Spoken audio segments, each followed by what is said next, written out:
Hey friends, and welcome back to our channel, or welcome if you're new here.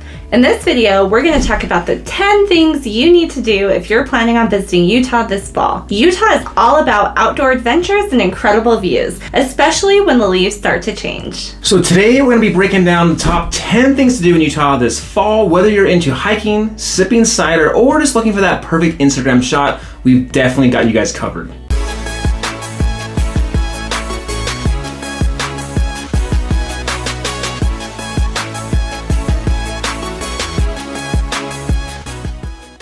If this is your first time to this channel and you want to know everything about living, eating, sleeping, working, and playing in northern Utah, then subscribe below and tap the bell for notifications so you can be the first to know about the current market here in northern Utah. We are Sloan and Kim Peterson with the Peterson Group, and we've been in the real estate business for 10 years, and every day we help people just like you looking to buy, invest, and relocate here in northern Utah, and we absolutely do enjoy doing it. Whether you're looking in 9 days or 90 days, go ahead and give us a call, shoot us a text, or send us an email. All that information is in that description box below, so we can help you make that smooth transition here to northern Utah. First up is Big Cottonwood Canyon, which is just a quick 30-minute drive from downtown Salt Lake City. This place is packed with epic hikes and unbelievable fall colors. If you're looking for a solid adventure, check out the Lake Blanche Trail. It's a tougher hike, about 6.8 miles round trip, but trust me, the Alpine Lake at the top, surrounded by golden aspens and craggy peaks, is so worth it. Or if you're after something a little bit more chill, like I probably would be, hit Donut Falls. It's shorter hike, about 3.5 miles round trip, with this cool waterfall at the end where the water literally falls through a hole in the rock like a donut. Bring a jacket though, because it gets really chilly up here in the fall. Another thing you want to check out is you want to visit Park City's Autumn Festival. So Park City is obviously known for its winter sports, but it's got serious fall vibes as well. So during September and October, they host an autumn festival that's packed with local charm. Think crazy fire pits, live music, and food trucks that are serving up amazing fall treats. Think pumpkin spice everything, apple cider donuts, which is definitely one of my favorites. And while you're there, make sure that you do stop by and swing by the historic Main Street for some boutique shopping and see some of their local art galleries. And if you're feeling adventurous, you can hop on the Alpine coaster.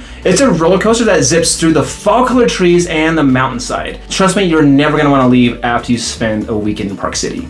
And honestly, usually we typically go to Park City more in the fall than we do the winter. We always mean to get up there every winter, but it just gets crazy and we never make it. But we've always usually go up there around October, and it is gorgeous in Park City. Just as gorgeous, I would argue, as winter in Park City. Totally. Another trail you can hike that we did like is actually on the side of one of the ski resorts up there, was called the Donge Trail. And that one, it keeps us going, out into the wilderness, but it was super private. You felt like you're the only one on the mountain, and that was definitely one of my favorite trails up there. So next on the list is the Alpine Loop.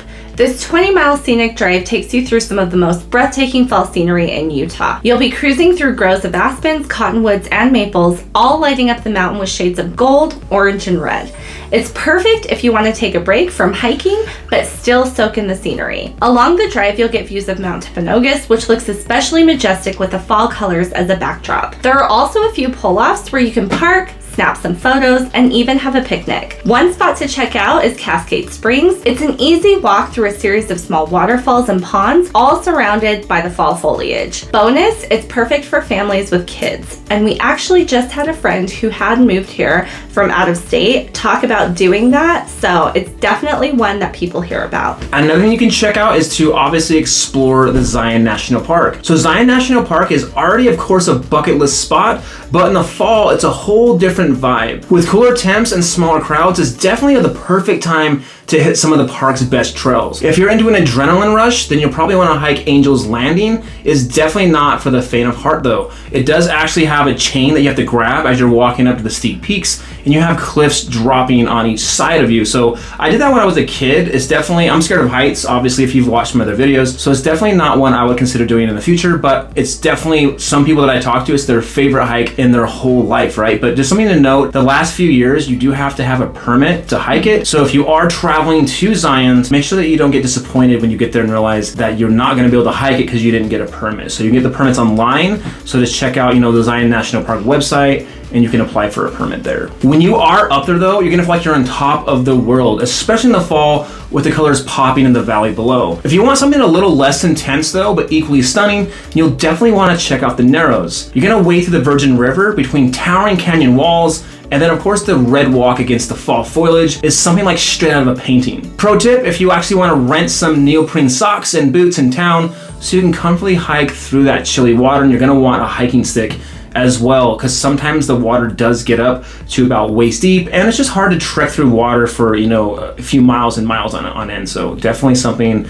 that you'd want to do if you've never done it before. And the next thing you should definitely do if you are in Utah for the fall is go to OktoberFest at Snowbird. So Snowbird is a popular ski resort, but during the fall it transforms into Oktoberfest Central. This isn't just your average festival, it's the biggest Oktoberfest in Utah, running every weekend from mid-August to mid-October. They've got live German polka bands, traditional Bavarian food like bratwurst, pretzels the size of your head, and of course, plenty of locally brewed beers.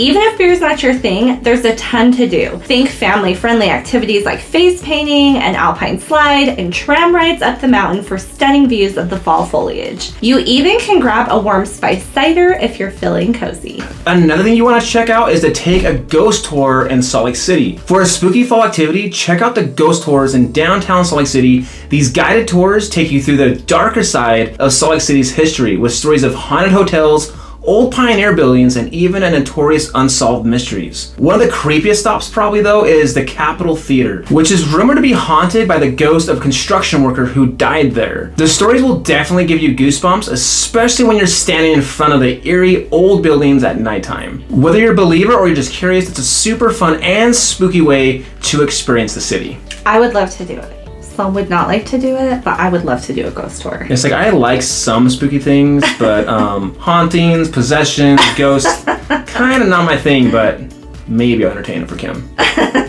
So the next thing you absolutely have to check out is a hike to Cecret Lake in Alta. Cecret Lake in Alta is one of Utah's hidden gems, hence the name.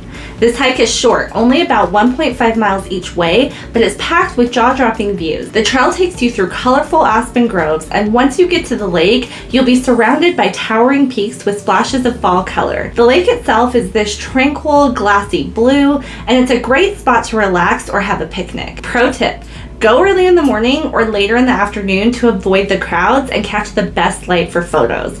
It's also a great spot to see some wildlife. You might spot moose or mountain goats hanging out nearby. So another thing you could check out is to take a hot air balloon ride in Moab. Now, if you want to do something totally unique this fall, book a hot air balloon ride in Moab. So picture this, you're floating over the red rock canyons and sandstone arches with a cool fall breeze and golden light making the landscape absolutely just glow. It's like the golden hour. It's pure magic, and the best part, you don't have to be up super early for sunrise if you're not a morning person. They do offer rides in the late afternoon too, when the light is just as stunning. It's peaceful, once-in-a-lifetime experience, and trust me, the views from above will definitely blow your mind. And men, if you are looking for a romantic fall activity, this is one that you just cannot beat. You heard that? Kim wants to get in a higher balloon. Oh, would you? You're scared of heights. Yeah, I don't think You might do the ghost thing, but not the... Do the ghost thing, definitely not doing the hot air balloon. But I would go to a hot air balloon festival and watch all the cool balloons, but I am not. You guys heard it. I think I just scored myself a ghost tour date. We'll see. So the next thing you have to do if you're going to be here in Utah during the fall is to check out one of Utah's corn mazes. What's fall without a good old-fashioned corn maze? Utah is home to some of the most awesome ones, like the Crazy Corn Maze in West Jordan or Black Island Farms in Syracuse. These mazes are huge and they're designed to get you totally turned around in the best way possible. Most of these farms also have pumpkin patches, hay rides, and even haunted mazes if you're feeling brave. And don't forget the farm stands. They've got all the fall treats like caramel apples, kettle corn, and hot chocolate to keep you warm while you explore. So another thing that you guys have to check out is you have to visit Capitol Reef's National National Park harvest season. This spot is a bit off the beaten path, but it's so worth the trip, especially in the fall time. Not only do you get to see the stunning red rock formations, but the park also has these historic orchards where you can annually pick your own apples during the harvest season. These orchards do date back to the 1800s, and you can grab a basket and then wander through the rows of apple, pear, and peach trees. It's such a cool, laid-back way to experience the park, and then what's better than munching on fresh fruit while hiking around for the ultimate fall vibe. Do you think it's haunted since it dates back to the 1800s? Maybe. So you're saying that it's going to be a haunted pear picking? Haunted apple picking? It could be. Clearly I'm in the spirit. I'm in the mood to do some haunted apple picking, take a ghost tour, and do all the haunted things. That would be pretty funny. Maybe you run through there and you're picking apples and pears and peaches and things, and then they scare you and you only get to keep what you don't drop out of your basket. Hey, that could be a cool game. You just came up with a new fall activity. If you guys do that, I want recognition for that. All right, so that wraps up our top 10 things to do if you're visiting Utah this fall. We hope you've enjoyed this video and, of course, found it helpful. Fall is our favorite season, so hopefully we gave you guys some great ideas for some fun activities. Picking where you'll call home is an important decision, and we would love to help you make that smooth transition to the northern Utah area. If you're looking to purchase in the northern Utah area, we would love to help you out. Give us a call, shoot us a text, or send us an email, and until next time, we are keeping it real. Estate.